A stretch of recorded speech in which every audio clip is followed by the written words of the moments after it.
Jubilees is not the only ancient text that gives a different story of creation. There is a forbidden book, lost for centuries, that includes fallen angels, bloodthirsty giants, and a warning to all humanity.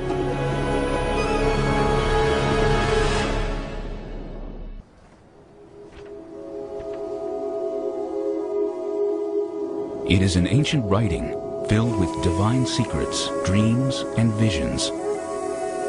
A tour of heaven and hell, guided by the angel Uriel.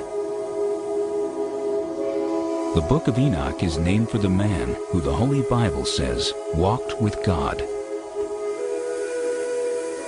Enoch walked with God after the birth of Methuselah 300 years, and had other sons and daughters. Thus all the days of Enoch were 365 years. Enoch walked with God, then he was no more, because God took him. The book of Enoch is named for a man who's mentioned in one sentence in the book of Genesis. We only know one sentence worth of information about him. And yet, somebody stopped, paused on that name, and thought, Enoch. If he was taken up into heaven, what might he have seen? It is a daunting manuscript. 5 volumes containing 108 chapters. For many ancient Christians, the Book of Enoch was essential. Yet it was banned from the Christian Bible. We don't know why this literature was ultimately excluded from the canon. Perhaps it's because of its description of the fall of the rebel angels and their mating with mortals. Perhaps its understanding of the end of time fell out of favor with Jews and Christians. The Book of Enoch begins with a warning to all humanity that a divine judgment has been rendered and a sentence will be imposed. God tells Enoch that all life on earth will be destroyed in a violent flood, and, as with the story in Genesis, God blames this evil on the sons of God, angels who lusted after the daughters of men. These angels are sometimes referred to as watchers. They keep constant watch, and they decide one day, about 200 of them, that they're going to descend to the earth. They would like to very much make contact with these mortal women. The Book of Enoch may have been an attempt to expand on the mysterious giants, the sons of God, and the daughters of the earth, spoken of in Genesis. Anytime you read the book of Genesis, there are all kinds of unanswered questions. Suddenly, there is this quick few verses at the beginning of the flood story about giants in the land that come from the sons of God mixing with the daughters of the earth. And you stop and think, wait a minute, what's this all about? It's like it went by too fast. And you want to grab it and say, wait a minute, what was this? The Book of Enoch offers a disturbing vision of the fall of the angels who lust after earthly women. And they began to go into them, and to defile themselves with them, and they taught them charms and enchantments. And they became pregnant, and they bare great giants whose height was 3,000 ells. And when men could no longer sustain them, the giants turned against them and devoured mankind.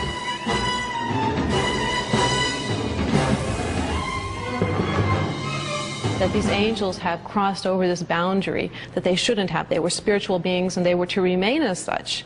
When they decided to descend upon earth, this unleashed upon the earth all sorts of problems. Not only these giants who are bloodthirsty and violent, but also these angels went on to teach humankind a variety of forbidden crafts. They also taught human beings how to make weapons of war. Now, the good angels, the ones not tempted by these beautiful women, go to God and say, you know, there's a lot of bloodshed caused by these bad angels.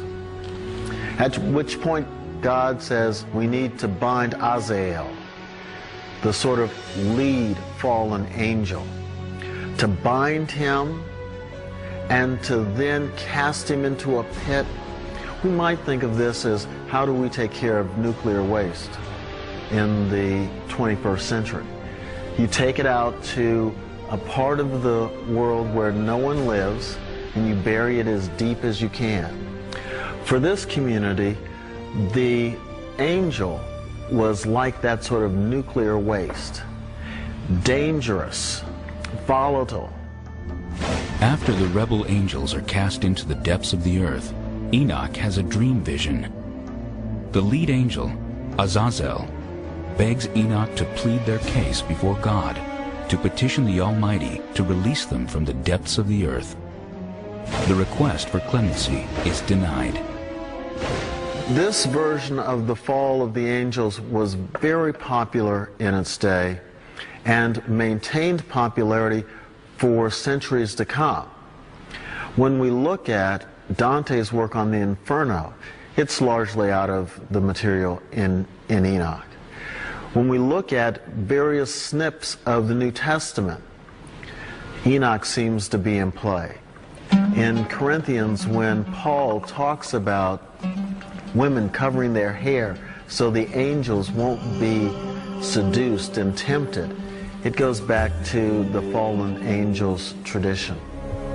Another episode tells of Uriel, a powerful angel in charge of the stars, who becomes Enoch's guide through the heavenly realms.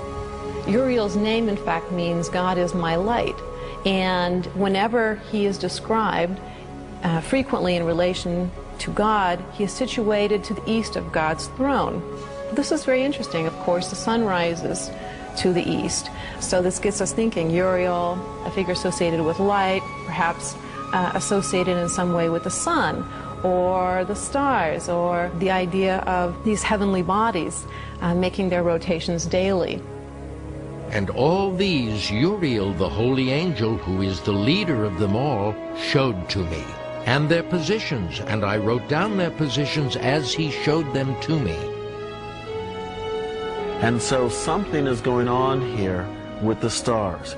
It may well be going back to the role of astrology and the study of stars in the Persian Empire that is now giving rise to this new awareness that constellations aren't just constellations of stars, they're constellations of power. And through this tour of heaven, Enoch gets the information, and he knows where the powers are, and to know where the powers are means that you have access to the power. With its lush descriptions of heavenly powers and the horrors that await evildoers, even angels, Enoch was one of the most popular books among the early Christians. We know that some early Christians considered the writings of Enoch to be authoritative, to contain actual revelation from God.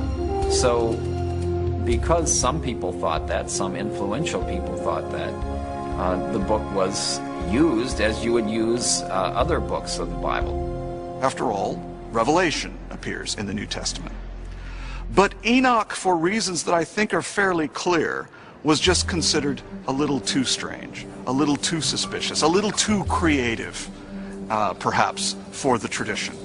Having said that, there's no doubt that it was widely read and very popular. Yet the Book of Enoch was denied a home in the official Christian canon.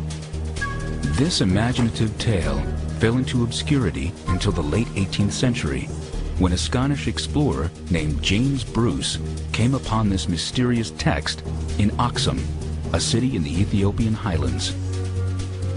Travelers to Ethiopia found manuscripts of these books and brought them back to Europe. This caused quite a sensation.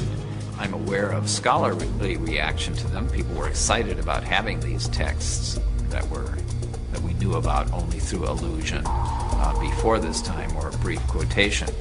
Whether this raised any questions in people's minds, canonical questions, should we put these books in the Bible? I'm not aware of really intense discussions of that sort. Until the mid-20th century, the Book of Enoch was assumed to be of interest only to the very early Christians.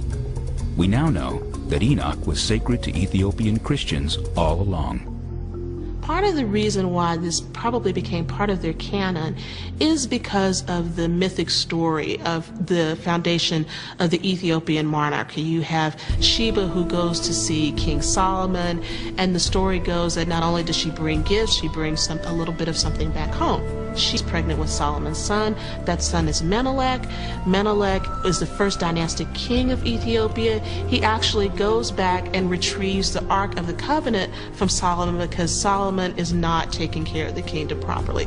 And the Ark rests reportedly in Aksum in Ethiopia. So when Christianity comes later in about the 4th century to Ethiopia, there's already a story there. There's already a connection to the Old Testament story. So the book of Enoch and all these other types of books that are included within the Ethiopian canon become part and parcel of putting together this Old Testament story, this Old Testament link, with a very new Christianity that enters into the Ethiopian. They don't give up the old. They put it all together with the new and blend it together.